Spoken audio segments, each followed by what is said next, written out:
4월 25일 화요일 매일 성경 묵상을 시작합니다. 오늘 함께 나눌 말씀은 민수기 18장 1절에서 7절 말씀입니다. 민수기 18장 1절에서 7절의 말씀을 제가 봉독합니다. 여호와께서 아론에게 이르시되 너와 네 아들들과 네 조상의 가문은 성소에 대한 죄를 함께 담당할 것이요 너와 네 아들들은 너희의 제사장 직분에 대한 죄를 함께 담당할 것이니라. 너는 내 형제 레위 지파 곧 내 조상의 지파를 데려다가 너와 함께 있게 하여 너와 네 아들들이 증거의 장막 앞에 있을 때 그들이 너를 돕게 하라. 레위인은 내 직무와 장막의 모든 직무를 지키려니와 성수의 기구와 제단에는 가까이 하지 못하리니 두렵건대 그들과 너희가 죽을까 하노라. 레위인은 너와 합동하여 장막의 모든 일과 해막의 직무를 다할 것이요 다른 사람은 너희에게 가까이 하지 못할 것이니라. 이와 같이 너희는 성소의 직무와 제단의 직무를 다하라. 그리하면 여호와의 진노가 다시는 이스라엘 자손에게 미치지 아니하리라. 보라, 내가 이스라엘 자손 중에서 너희 형제 레위인을 택하여 내게 돌리고 너희에게 선물로 주어 해막의 일을 하게 하였나니 너와 네 아들들은 제단과 휘장 안의 모든 일에 대하여 제사장의 직분을 지켜 섬기라. 내가 제사장의 직분을 너희에게 선물로 주었은즉 거기 가까이 하는 외인은 죽임을 당할지니라. 아멘. 이스라엘 12지파 중에서 레위 지파에게만 주어진 특별한 복이 하나 있습니다. 그건 바로 제사장의 직분이 레위 지파에게 주어졌다는 겁니다. 본래 이스라엘을 이집트에서 구원하기 위하여 모세를 지도자로 택하셨는데 모세는 다름 아닌 레위 지파의 후손이었기 때문에 레위 지파는 이스라엘 공동체에서 최초로 지도자를 배출하는 복을 받았습니다. 다음으로는 모세를 돕는 동역자로 모세의 형 아론이 세워지면서 자연스럽게 하나님은 아론에게 제사장 직분을 맡기셨고 아론의 아들들과 후손들이 대를 이어 제사장 직분을 계승하게 되었습니다. 이 두 가지가 레위 지파가 받은 가장 큰 복이라고 할 수 있습니다. 우리도 옛날에는 족부 따지고 집안 따지고 또 내가 왕족의 후손이었다거나 양반 가문이었다고 말하면서 그 증거로 족보까지 보여줄 정도였지 않습니까? 하물며 그 옛날 신분과 계급이 철저하던 시대에 최초의 지도자를 배출했다는 것은 가문의 영광이 아닐 수 없습니다.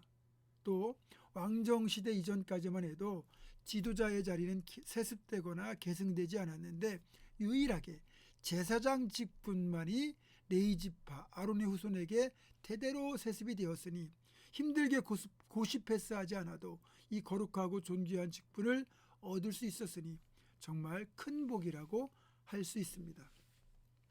그렇다면 레위 가문이 어떻게 이런 복을 받을 수 있었을까요? 솔직히 받을 짝에 있어서 받은 것은 아니라는 겁니다. 순전히 하나님의 선물이죠. 7절을 보면 그 사실을 분명하게 밝히고 있습니다. 내가 제사장의 직분을 너희에게 선물로 주었은즉. 아멘. 그렇습니다. 적어도 레위 지파 사람들은 제사장의 직분이 선물로 주어진 것임을 잊지 말아야 되는 겁니다. 교만할 이유가 전혀 없다는 거죠. 남들보다 뛰어나고 거룩하고 특별한 뭐가 있어서 제사장 직분을 받은 것이 아니라 순전히 하나님께서 그들을 택하여 제사장을 삼아주신 것이고 그래서 받을 자격이 없음에도 주어진 것이기에 선물이다 이렇게 말하는 겁니다. 마찬가지로 구원도 선물입니다. 우리가 구원받을 자격이 있어서 구원의 기쁨을 누리는 것이 아니라 우리의 자격 없음에도 불구하고 하나님의 일방적인 은혜에 의하여 선물로 구원을 받은 거죠. 이 사실을 에베소서 2장 8절은 분명히 밝히고 있습니다. 너희는 그 은혜에 의하여 믿음으로 말미암아 구원을 받았으니 이것은 너희에게서 난 것이 아니요 하나님의 선물이라. 아멘. 자, 그렇다면 선물 받은 자가 선물을 준 이에게 줄 수 있는 가장 좋은 보답이 무엇이겠습니까? 그 선물을 제대로 누리는 겁니다. 직분도 그렇고 구원도 그렇고 최선을 다해 직분을 감당하고 구원의 축복을 누리는 것이 선물을 받은 자들이 제대로 보답하는 길입니다. 간혹 선물을 오용하는 이도 있고 거부하는 이도 있고 또 그렇게 선물로 주어진 직분의 귀중함을 망각하는 이도 있습니다. 그것은요, 선물을 주시고 직분을 주신 분에 대한 심각한 모독인 거죠.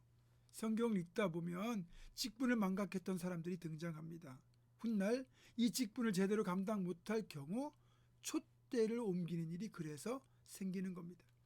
다만 같은 레위 지파라도 아론의 자손들은 제사장 직분을 감당했고 다른 레위 자손들은 성소에서 제사장을 보조하는 직무를 맡았습니다.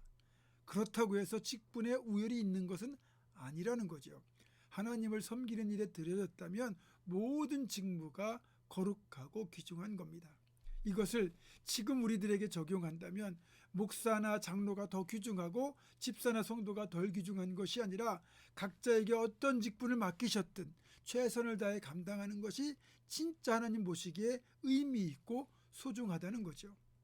이미 우리는 구원을 선물로 받았고 그 축복을 누리고 있지만 적어도 직분만큼은 어떤 직분을 맡기셨든지 최선을 다해 그 직분을 감당하는 것이 우리에게 주어진 사명이라는 걸 잊지 말기를 바랍니다. 특별히 지난주에 임직하신 분들은 이 사실을 잊지 말고 끝까지 충성하기를 주님의 이름으로 축원합니다. 기도하겠습니다.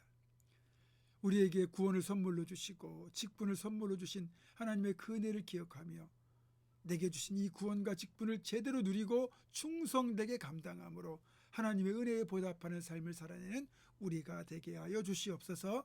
예수님의 이름으로 기도하옵고 이제는 우리 주 예수 그리스도의 은혜와 하나님의 사랑과 성령의 교통하심이 내게 선물로 구원과 직분을 주신 하나님께 충성 다할 것을 결단하는 사랑 모든 성도들 이들의 삶과 가정과 생업과 앞날과 우리 교회 위에 지금부터 영원토록 함께 하시옵기를 간절히 축원하옵나이다. 아멘.